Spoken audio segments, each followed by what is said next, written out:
YouTube channel చూస్తున్న మీ అందరికీ స్వాగతం, సుస్వాగతం.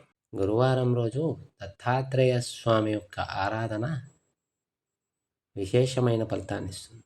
ఈ గురువారం దత్తాత్రేయ స్వామి యొక్క శత్రు నివారణ మంత్రాన్ని పఠిద్దాం. ఈ శత్రు నివారణ మంత్రాన్ని పఠించిన వారికి దత్తానుగ్రహంతో జీవితంలో ఎదురయ్యే శత్రువులందరూ తొలగిపోతారు.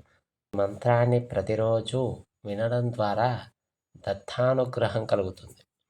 దత్తాత్రేయ స్వామి యొక్క శక్తివంతమైన శత్రునాశక మంత్రాన్ని పఠించిన వారి శత్రువులు నశించిపోతారు.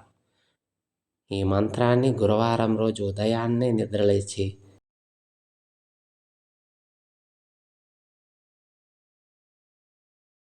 స్నానాది కార్యక్రమాలు ముగించుకున్న తర్వాత దత్తాత్రేయ ఆలయంలోకి వెళ్ళి దత్తాత్రేయుల వారికి 5 ప్రదక్షిణాలు చేసుకున్న తర్వాత దత్తాత్రేయుల ఆలయంలో మేడి చెట్టు కింద కూర్చొని ఈ మంత్రాన్ని 1008 సార్లు క్రమం తప్పకుండా 21 రోజులు పఠించిన వారికి ఈ మంత్రం సిద్ధి పొంది శత్రువులందరూ తొలగిపోతారు. జీవితంలో ప్రతి పనిలోనూ విజయం లభిస్తుంది, ఐశ్వర్యం లభిస్తుంది, మరియు ప్రతి పనిలో ఆటంకాలన్నీ తొలగిపోతాయి. కనుక ఈ మంత్రాన్ని పఠించండి. దత్తానుగ్రహానికి పాత్రలు. మంత్రం: ఓం ఆం హ్రీం క్రౌం ఐం క్లీం సౌ శ్రీం గ్లౌం ద్రాం ఓం నమో భగవతే దత్తాత్రేయాయ. ఓం ఆం హ్రీం క్రౌం ఐం క్లీం సౌ శ్రీం గ్లౌం ద్రాం ఓం నమో భగవతే దత్తాత్రేయాయ. ఓం ఆం హ్రీం క్రౌం ఐం క్లీం సౌ శ్రీం గ్లౌం ద్రాం ఓం నమో భగవతే దత్తాత్రేయాయ. ఓం ఆం హ్రీం క్రౌం ఐం క్లీం సౌ శ్రీం గ్లౌం ద్రాం ఓం నమో భగవతే దత్తాత్రేయాయ.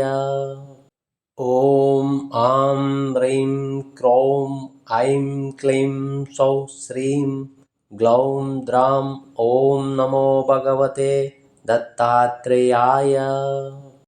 ఓం ఆం హ్రీం క్రౌం ఐం క్లీం సౌ శ్రీం గ్లౌం ద్రాం ఓం నమో భగవతే దత్తాత్రేయాయ.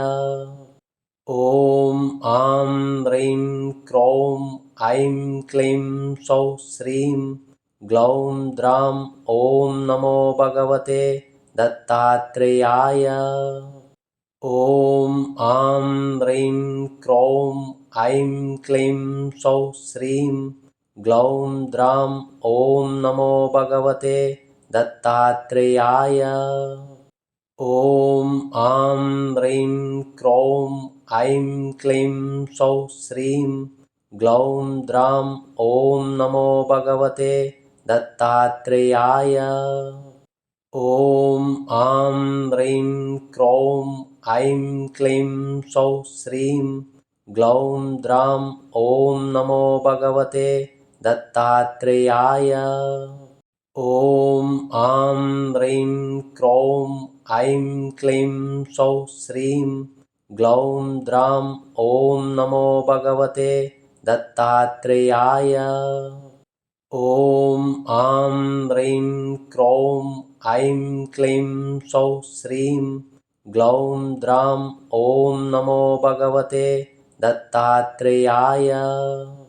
ఓం ఆం హ్రీం క్రౌం ఐం క్లీం సౌ శ్రీం గ్లౌం ద్రాం ఓం నమో భగవతే దత్తాత్రేయాయ. ఓం ఆం హ్రీం క్రౌం ఐం క్లీం సౌ శ్రీం గ్లౌం ద్రాం ఓం నమో భగవతే దత్తాత్రేయాయ. ఓం ఆం హ్రీం క్రౌం ఐం క్లీం సౌ శ్రీం గ్లౌం ద్రాం ఓం నమో భగవతే దత్తాత్రేయాయ. ఓం ఆం హ్రీం క్రౌం ఐం క్లీం సౌ శ్రీం ग्लौं द्रां ॐ नमो भगवते दत्तात्रेयाय।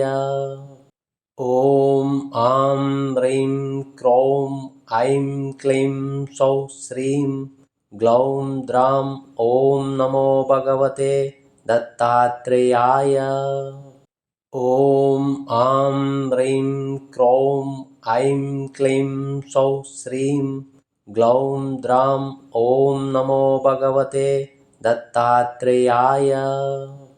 ॐ आं ह्रीं क्रों ऐं क्लीं सौः श्रीं ग्लौं द्रां ॐ नमो भगवते दत्तात्रेयाय।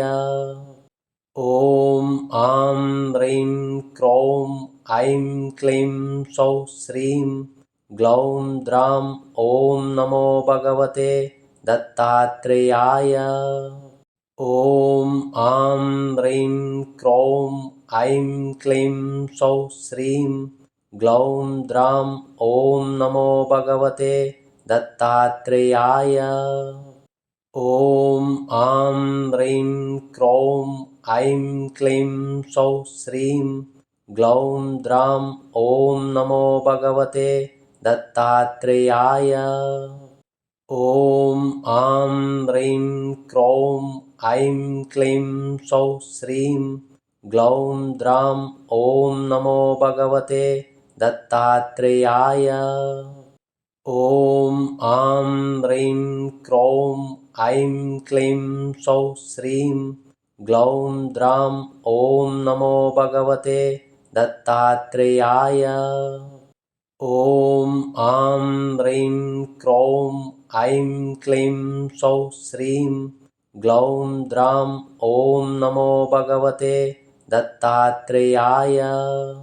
ॐ आं ह्रीं क्रों ऐं क्लीं सौः श्रीं ग्लौं द्रां ॐ नमो भगवते दत्तात्रेयाय। ॐ आं ह्रीं क्रों ऐं क्लीं सौः श्रीं ग्लौं द्रां ॐ नमो भगवते दत्तात्रेयाय।